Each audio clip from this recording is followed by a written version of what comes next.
ನಮಸ್ಕಾರ, ವನಶ್ರೀ ಚಾನಲ್ಗೆ ಸ್ವಾಗತ. ಹೊಸ ವೀಡಿಯೋಸ್ಗಾಗಿ ಪಕ್ಕದಲ್ಲಿರುವ ಬೆಲ್ಲೈಕನ್ ಮೇಲೆ ಕ್ಲಿಕ್ ಮಾಡಿ ಆಲ್ ಆಪ್ಷನನ್ನು ಸೆಲೆಕ್ಟ್ ಮಾಡಿಕೊಳ್ಳಿ. ಇವತ್ತಿನ ಧಾರಾವಾಹಿ ಬಂದು ಭಾಗ್ಯಲಕ್ಷ್ಮಿ ಧಾರಾವಾಹಿನಲ್ಲಿ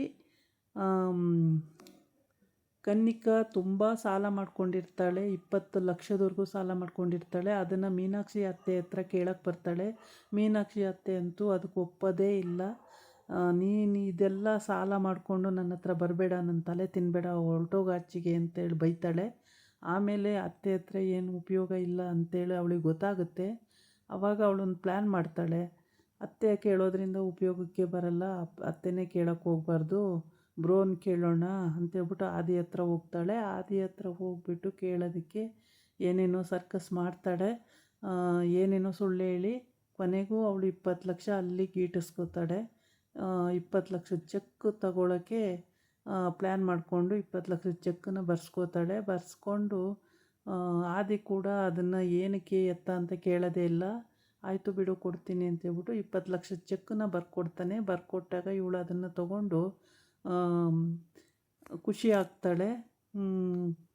ಭಾಳ ಒಳ್ಳೆಯದಾಯಿತು ಅಂದ್ಕೊಂಡು ಮನಸ್ಸಲ್ಲಿ ಎತ್ಕೊಂಡು ಅಲ್ಲಿಂದ ಎದ್ದೇಳ್ತಾಳೆ ಮೇಲೆ. ಆವಾಗ ಆದಿ ಹೇಳ್ತಾನೆ, ಒಂದು ಫೈಲ್ ಇದೆ, ಆ ಫೈಲನ್ನು ಫಿನಿಷ್ ಮಾಡು ಜೊತೆಗೆ ಅಂತೇಳ್ಬಿಟ್ಟು ಕೊಡ್ತಾನೆ. ಆಯಿತು ಬ್ರೋ, ಇದನ್ನು ಮಾಡಿಬಿಡ್ತೀನಿ ಅಂತೇಳ್ಬಿಟ್ಟು ಖುಷಿಯಾಗಿ ಇಸ್ಕೊಂಡು ಅಲ್ಲಿಂದ ಹೋಗ್ತಾಳೆ. ಆ ಫೈಲ್ ಕೈಯಲ್ಲಿ ಇಟ್ಕೊಂಡು ಚೆಕ್ಕನ್ನು ಕೈಯಲ್ಲಿ ಇಟ್ಕೊಂಡು ಹೋಗ್ತಾ ಇರ್ತಾಳೆ. ಅಷ್ಟೊತ್ತಿಗೆ ಅಲ್ಲಿ ಫೋನ್ ಬರುತ್ತೆ. ಅದಕ್ಕಿಂತ ಮುಂಚೆ ಇವಳು ಚೆಕ್ ಬರೆಯುವಾಗ ಎಷ್ಟು ಬೇಕು ಅಂತ ಕೇಳಿದಾಗ 20 ಲಕ್ಷ ಅಂತ ಹೇಳ್ತಾಳೆ. 20 ಲಕ್ಷಕ್ಕೂ ಚೆಕ್ ಬರೆದು ಕೊಡ್ತಾನೆ ಆದಿ. ಬರೆದು ಕೊಟ್ಟಿದ್ದನ್ನು ಇವಳು ಇಟ್ಕೊಂಡು ಅಲ್ಲಿಂದ ಮೇಲೆ ಹೇಳಬೇಕು. ಎದ್ದು ಅವಳು ನಿಂತ್ಕೋತಾಳೆ. ಅಷ್ಟೊತ್ತಿಗೆ ಆದಿ ಏನು ಮಾಡ್ತಾನೆ, ಫೈಲು ಕೊಡ್ಬಿಡ್ತಾನೆ ಜೊತೆಗೆ. ಇವಳು ಅದನ್ನು ಆ ಫೈಲನ್ನು ಮತ್ತು ಆ ಚೆಕ್ಕನ್ನು ಇಟ್ಕೊಂಡು ಆಚೆ ಬರ್ತಾಳೆ. ಆಚೆ ಬರೋ ಟೈಮಿಗೆ ಕರೆಕ್ಟಾಗಿ ಅಲ್ಲಿ ಫೋನ್ ಬರುತ್ತೆ ಅವಳಿಗೆ.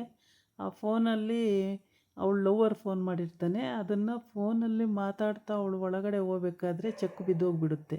ಇದನ್ನು ನೋಡ್ಕೊಳ್ಳೋದೇ ಇಲ್ಲ ಅವಳು. ಚೆಕ್ ಬಿದ್ದಿರೋದನ್ನು ನೋಡ್ಕೊಳ್ಳೋದೇ ಇಲ್ಲ. ಫೈಲ್ ಹಿಡ್ಕೊಂಡು ಆರಾಮಾಗಿ ಮಾತಾಡ್ಕೊಂಡು ಹೋಗ್ತಾಳೆ. ಆಮೇಲೆ ಮಾತಾಡ್ಕೊಂಡು ಹೋಗಿ ಎಷ್ಟು ಹೊತ್ತಾಗಿರುತ್ತೆ, ತುಂಬ ಹೊತ್ತಾಗಿರುತ್ತೆ. ಇವಳು ಬರೀ ಫೋನಲ್ಲೇ ಮಾತಾಡ್ತಾನೆ ಇರ್ತಾಳೆ ಗಂಟೆಗಟ್ಟಲೆ. ನೋಡ್ಕೊಳ್ಳೋದೇ ಇಲ್ಲ, ಎಷ್ಟೊತ್ತಾದರೂ ನೋಡ್ಕೊಂಡಿರಲ್ಲ. ಈ ಕಡೆ ಬಂದು ಈ ಪೂಜಾ ಮತ್ತು ಅವಳ ಗಂಡನೂ ಕೂಡ ಇಲ್ಲಿ ಮಾತಾಡ್ತಾ ಕೂತಿದ್ದಾಗ ಪೂಜಾ ಹೇಳ್ತಾಳೆ, ನನಗೊಂದು ಈ ಆನ್ಲೈನಲ್ಲಿ ಸೀರೆ ಇದೆ, ಇದನ್ನು ನಾನು ತೊಗೋಬೇಕು ಅಂತ ಇದ್ದೀನಿ, ಚೆನ್ನಾಗಿದೆ, ನೋಡು ಕಿಶೋರ್ ಅಂತ ತೋರಿಸ್ತಾಳೆ. ಆವಾಗ ಅವನು ಕಿಶೋರ್ ಹೇಳ್ತಾನೆ, ಏನಕ್ಕೆ ಇಷ್ಟೊಂದು ಕಾಸ್ಟ್ಲಿ ಸೀರೆ ಅಂತ ಹೇಳ್ತಾಳೆ. ಇವಳಿಗೆ ಸಿಟ್ಟು ಬಂದ್ಬಿಡುತ್ತೆ. ನಾನು ಕೇಳಿದೊಂದು ಸೀರೆ, ಅದು ತೊಗೊಳೋದಕ್ಕೆ ಒಪ್ಪಿಗೆ ಕೊಡಲ್ವಲ್ಲ ನೀನು ಅಂತ ಹೇಳ್ಬಿಟ್ಟು. ಆಮೇಲೆ ಸರಿ ಬೇಡ, ಏನು ಸೀರೆನೂ ಬೇಡ ಏನು ಬೇಡ ಅಂದ್ಕೊಂಡು ಅವನು ಗುರ್ರು ಅಂದ್ಕೊಂಡು ಎದ್ದು ಆ ಕಡೆ ಹೋಗ್ತಾ ಇರ್ತಾನೆ. ಇವಳು ಸಿಟ್ಕೊಂಡು ಮುಖ ದಪ್ಪ ಮಾಡ್ಕೊಂಡು ಈ ಕಡೆ ಕೂತಿರ್ತಾಳೆ.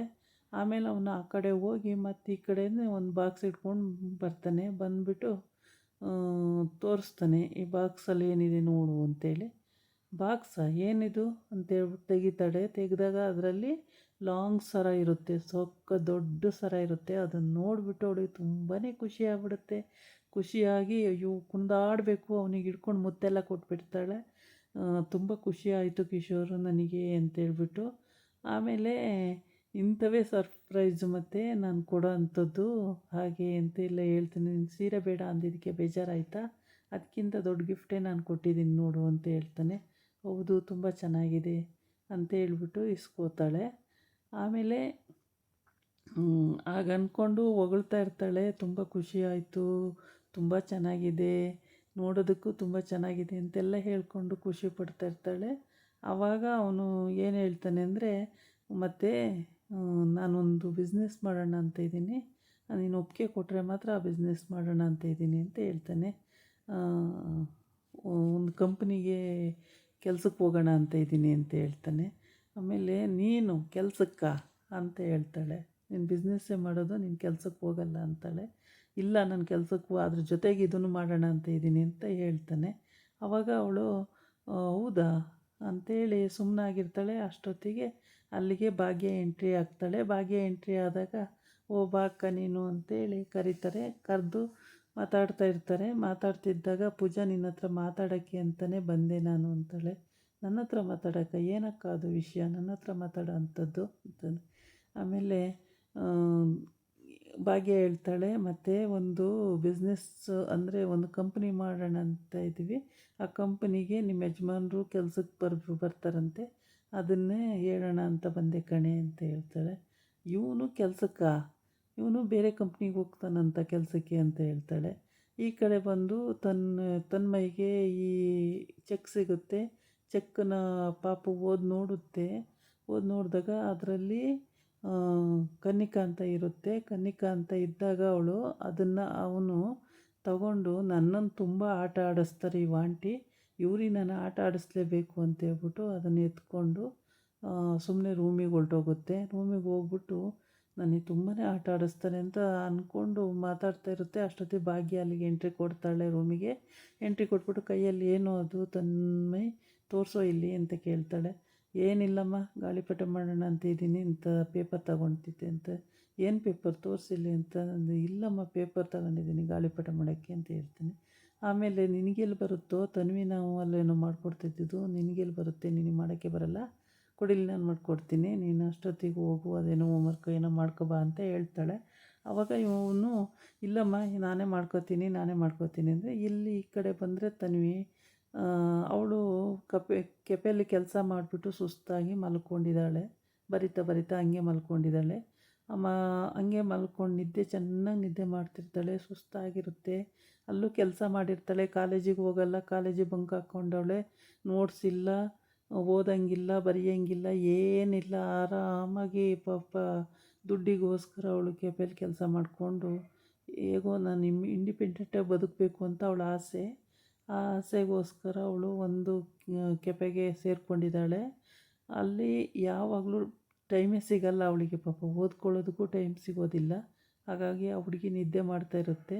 ನಿದ್ದೆ ಮಾಡೋ ಟೈಮಿಗೆ ಅವ್ರ ಅಜ್ಜಿ ಬಂದು ಏಳಿಸ್ಬಿಟ್ಟು ಏನೇ ನೀನು ಇಷ್ಟೊತ್ತಿಗೆ ಮಲ್ಕೊಂಡಿದ್ದೀಯಾ ಹಾಗೆ ಹೀಗೆ ಅಂತೇಳಿ, ಅಜ್ಜಿ ನನಗೆ ಯಾಕೋ ಸುಸ್ತಾಯಿತು ಕಣಜ್ಜಿ ನಾನು ಮಲ್ಕೊಂಡೆ ಅಂತ ಹೇಳ್ತಾಳೆ. ಕಾಲೇಜಿಗೆ ಹೋಗಿ ಮನೆಗೆ ಬರೋದು ಎಂಥ ಸುಸ್ತು ನನಗೆ ಹಾಗೆ ಅಂತ ಎಲ್ಲ ಹೇಳ್ತಾಳೆ. ಅದು ಬೇರೆ ಕಡೆ ಮಕ್ಕಳು ಇರ್ತವೆ, ಅವು ಎಷ್ಟು ಚೆಂದಾಗಿ ಊಟ ಮಾಡಿಕೊಂಡು ಓದ್ಕೊಂಡು ಬರ್ಕೊಂಡೆಲ್ಲ ಇರ್ತವೆ. ನೀನು ನೋಡಿದ್ರೆ ಯಾವಾಗ ನೋಡಿದ್ರು ಮನೆಗೆ ಬಂದ ತಕ್ಷಣ ಮಲ್ಕೋತೀಯಲ್ಲ ಅಂತ. ಬಾಗಿಗೆ ಹೇಳ್ತೀನಿ ತಾಳು ಈ ವಿಷಯನ ಅಂತ ಹೇಳ್ತೀವಿ. ಏನು ಬೇಡ ಅಜ್ಜಿ, ಹೇಳೋಕ್ಕೆ ಹೋಗಬೇಡ, ನನಗೆ ಅವೆಲ್ಲ ಇಷ್ಟ ಆಗಲ್ಲ, ನೀನು ಹೇಳೋಕ್ಕೆ ಹೋಗಬೇಡ ಅಂತ ಹೇಳ್ತಾಳೆ. ಆಮೇಲೆ ಸುನಂದ ಬಿಡೋದೇ ಇಲ್ಲ, ಎದ್ದೇಳು ಊಟ ಮಾಡು, ಹಾಲು ಕುಡಿ ಅಂತಾಳೆ. ಏನು ಬೇಡ ಅಜ್ಜಿ, ನನ್ನ ಕೆಪೆಲೆ ಆಯಿತು ನಂದು ಅಂತ ಹೇಳ್ತಾ ಟಿಫನ್ ಆಯಿತು ಅಂತಾಳೆ. ಏನು ಕೆಪೆಗೆ ಯಾಕೆ ಹೋಗಿದ್ದೆ ನೀನು, ಕಾಲೇಜಿಗೆ ಹೋಗಿ ಮನೆಗೆ ಬರಬೇಕು, ಕೆಪೆಗೆ ಯಾಕೆ ಹೋಗಿದ್ದೆ ಅಂತೇಳಿ.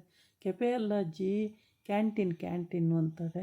ಕ್ಯಾಂಟೀನಿಗಾದರೂ ಏಕೆ ಹೋದೆ ನೀನು, ಕ್ಯಾಂಟೀನಲ್ಲಿ ಏನು ಕೆಲಸ ಇರುತ್ತೆ ನಿನಗೆ, ಮನೆಗೆ ಬರ್ಬೇಕು ತಾನೆ, ಅಲ್ಲ್ಯಾಕೆ ಹೋದೆ ನೀನು ಅಂತ ಅಲ್ಲೂ ಜೋರು ಮಾಡ್ತಾ ಇರ್ತಾಳೆ. ಅಜ್ಜಿ ಸುಮ್ಮನೆ ಹೋದೆ ಅಜ್ಜಿ, ಅಲ್ಲಿ ತಿನ್ಕೊಂಡು ಬಂದೆ ಅಂತ ಹೇಳ್ತಾಳೆ. ಬರೀ ಇತ್ತೀಚೆಗೆಲ್ಲ ನೀನು ಕೆಪೆ ಅಂತ ತಿರ್ಗೋದು ಕಲ್ತಿದ್ದೀಯಾ, ಕಾಲೇಜಿಗೆ ಹೋಗಿ ಸಲೀಸ್ ಮನೆಗೆ ಬರ್ತಿಲ್ಲ, ಏನಿಲ್ಲ, ಭಾಳ ಮಿತಿಮೀರಿ ಹೋಗಿದೀಯ ನೀನು ಅಂತ ಬೈತಾಳೆ. ಆದ್ರೂ ಆ ಹುಡುಗಿ ಏನಿಲ್ಲ ಅಜ್ಜಿ ಅಂತೇಳಿ ಸುಮ್ಮನಾಗುತ್ತೆ. ಆಮೇಲೆ ಇಲ್ಲಿ ಕುಸುಮ ಗಂಡ ಅವರ ಆಪ್ರೇಷನ್ನು ಹಾಸ್ಪಿಟ್ಲು ಅಲ್ಲೇ ಇದ್ದಾರೆ. ಅವರಿನ್ನೂ ಈ ಕಡೆ ಬಂದಿಲ್ಲ. ಇವ್ರ ಮನೇಲಿ ಇಷ್ಟು ನಡೀತಾ ಇದೆ. ಕುಸುಮ ಆಪ್ರೇಷನ್ ಆಗಿರ್ಬೋದು, ಹಾಸ್ಪಿಟ್ಲಲ್ಲೇ ಅವರು ಇದ್ದಾರೆ. ಇವಳು ಭಾಗ್ಯ ಮಾತ್ರ ಕುಸುಮ ತೆಗುವ ಉಪಯೋಗ ಆಗಬೇಕು ಅಂತೇಳ್ಬಿಟ್ಟು ಇವಳು ಒಂದು ಕಂಪ್ನಿನ ಓಪನ್ ಮಾಡೋದಕ್ಕೆ ತುಂಬಾ ಪ್ರಯತ್ನ ಪಡ್ತಾ ಇದ್ದಾಳೆ. ಭಾಗ್ಯಂದು ಇವತ್ತಿಲ್ಲ ನಾಳೆ ಕಂಪ್ನಿ ಓಪನ್ ಆಗುತ್ತೆ. ಅದರಲ್ಲಿ ಕಿಶೋರನು ಕೂಡ ಕೆಲಸಕ್ಕೆ ಸೇರಿಕೊಳ್ತಾನೆ. ಆಮೇಲೆ ಮೀನಾಕ್ಷಿ ಅತ್ತೆಗೆ ಅದೊಂಚೂರು ಇಷ್ಟನೇ ಆಗಲ್ಲ. ಮೀನಾಕ್ಷಿ ಅತ್ತೆ ಯಾವಾಗಲೂ ಬೈತಾನೆ ಇರ್ತಾಳೆ ಭಾಗ್ಯಂಗೆ, ನೀನು ಅದು ಮಾಡ್ತೀಯ ಇದು ಮಾಡ್ತೀಯ ಅಂತ. ಈ ಕಡೆ ಇವಳು ಸುನಂದನು ಕೂಡ ಅವಳು ಬಿಹೇವಿಯರ್ ನೋಡಿಬಿಟ್ಟು ಅವಳಿಗೂ ಅನುಮಾನ ಬಂದಿರುತ್ತೆ.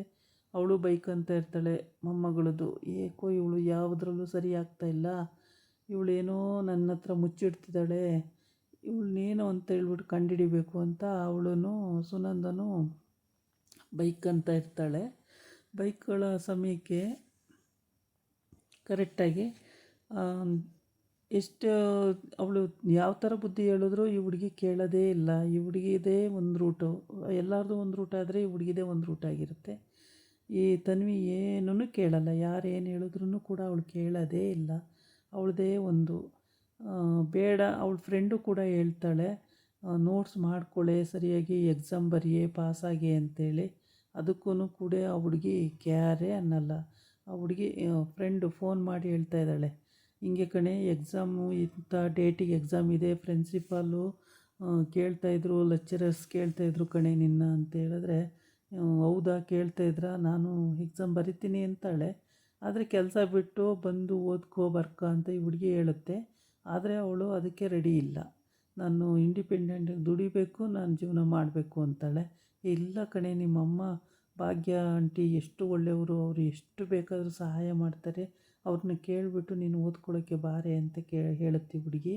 ಆದರೆ ಕೂಡ ಅವಳು ಅವರು ವಿಷಯನೇ ಮಾತಾಡಬೇಡ, ಅವರು ನನಗೆ ಅಲ್ಲಿಗೆ ಹೋಗೋಕ್ಕೆ ಇಷ್ಟ ಇಲ್ಲ, ನಾನು ಕಾಲೇಜಿಗೆ ಬರಲ್ಲ, ಎಕ್ಸಾಮು ಬರೆಯಲ್ಲ, ಹೋಗು ನಾನು ಏನಕ್ಕೂ ಬರಲ್ಲ ಅಂತ ಹೇಳ್ಬಿಡುತ್ತೆ. ಹಂಗೆ ಮಾಡಬೇಡ ಕಣೆ ಅಂತ ಹೇಳ್ತಾಳೆ. ಈ ಕಡೆ ಆದಿ ಏನು ಹೇಳೋಕ್ಕಾಗಲ್ಲ ಪಾಪ. ಅವನ ಪಾಡಿಗೆ ಯಾರ ಹತ್ರ ಏನು ಹೇಳೋಕ್ಕೂ ಆಗಲ್ಲ. ಅವನು ಏನು ಹೇಳೋಕ್ಕೆ ಹೋದ್ರೂ ಸರಿ ಆಗ್ತಿಲ್ಲ. ಹಂಗಾಗಿ ಅವನ ಪಾಡಿಗೆ ಅವನು ಇರ್ತಾನೆ. ಅಷ್ಟೊತ್ತಿಗೆ ಭಾಗ್ಯ ಅಲ್ಲಿಗೆ ಬರ್ತಾಳೆ ರೂಮಿಗೆ ಬಂದುಬಿಟ್ಟು, ಆದಿಯವರೇ ನಿಮ್ಮ ಹತ್ರ ಸ್ವಲ್ಪ ಮಾತಾಡಬೇಕು ಅಂತ ಹೇಳ್ತಾಳೆ. ಅಯ್ಯೋ ಮಾತಾಡೋಕ್ಕೆ ಏನು ಭಾಗ್ಯವರೇ, ಏನು ಹೇಳಿ, ನನ್ನ ಹತ್ರ ಮಾತಾಡೋಕ್ಕೆ ನಿಮಗೆ ಯಾಕೆ ಸಂಕೋಚ, ಹೇಳಿ ಅಂತ ಹೇಳ್ತಾನೆ. ಆಮೇಲೆ ಹೇಳೋ ಬೇಡವಾ ಅಂತ ಯೋಚನೆ ಮಾಡ್ತಾಯಿದ್ದೀನಿ ಅಂತ ಹೇಳ್ತಾಳೆ. ಯೋಚನೆ ಏನಕ್ಕೆ ಮಾಡ್ತೀರಾ, ಹೇಳಿ ಅದೇನು ವಿಷಯ ಅಂತ ಹೇಳಿ, ಪರವಾಗಿಲ್ಲ ಅಂತ ಹೇಳ್ತಾನೆ ಆದಿ. ಆವಾಗ ಭಾಗ್ಯ ಹೇಳ್ತಾಳೆ, ಕನ್ನಿಕಾ ಒಂದು ಹುಡುಗನ ಲವ್ ಮಾಡ್ತಿದ್ದಾಳೆ, ನಿಮ್ಮ ಗಮನಕ್ಕೆ ಬಂದಿಲ್ಲ ಅಂತ ಕಾಣುತ್ತೆ. ಇವತ್ತು ಫೋನಲ್ಲಿ ಮಾತಾಡ್ತಾಯಿದ್ಲು, ಈ ಥರ ಚೆಕ್ಕು ಬೀಳಿಸ್ಕೊಂಡು ಹೋಗಿದ್ಲು, ಅದು ಕೊಡೋಕ್ಕೆ ಹೋದಾಗ ಈ ರೀತಿ ಮಾತಾಡ್ತಾಯಿದ್ಲು ಅಂತ ಹೇಳ್ತಾಳೆ ಭಾಗ್ಯ. ಆವಾಗ ಹಂಗಂದಾಗ ಹೌದಾ ಅಂತ ಆದಿ ಸೀರಿಯಸ್ಸಾಗಿ ಯೋಚನೆ ಮಾಡೋಕ್ಕೆ ಶುರು ಹಚ್ಕೊಂಡಿದ್ದಾನೆ.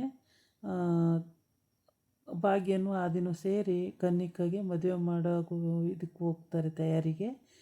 ಆದರೆ ಕನ್ನಿಕಾ ಅದಕ್ಕೆ ಒಪ್ತಾಳೋ ಇಲ್ವೋ ಗೊತ್ತಿಲ್ಲ. ನಾಳಿನ ಎಪಿಸೋಡಲ್ಲಿ ಅದನ್ನು ಪೂರ ನೋಡೋಣಂತೆ. ಇವತ್ತಿಂದು ಇಷ್ಟು ಕಥೆಯಾಗಿದೆ. ಎಲ್ಲೂ ಸ್ಕಿಪ್ ಮಾಡ್ದಂಗೆ ಪೂರ ವಿಡಿಯೋ ನೋಡಿ, ನಿಮಗೆ ಎಲ್ಲ ಕೂಡ ಅರ್ಥ ಆಗುತ್ತೆ. ಗೊತ್ತಿರೋ ಮಟ್ಟಿಗೆ ಎಲ್ಲವನ್ನೂ ನಾನು ಇದರಲ್ಲಿ ಸ್ವಚ್ಛತೆಯಿಂದ ಹೇಳಿದ್ದೀನಿ. ಇದಾಗಿತ್ತು ಇವತ್ತಿನ ವಿಡಿಯೋ. ನಾಳೆ ಇನ್ನೊಂದು ವಿಡಿಯೋ ಜೊತೆ ಬರ್ತೀನಿ. ನಮಸ್ಕಾರ.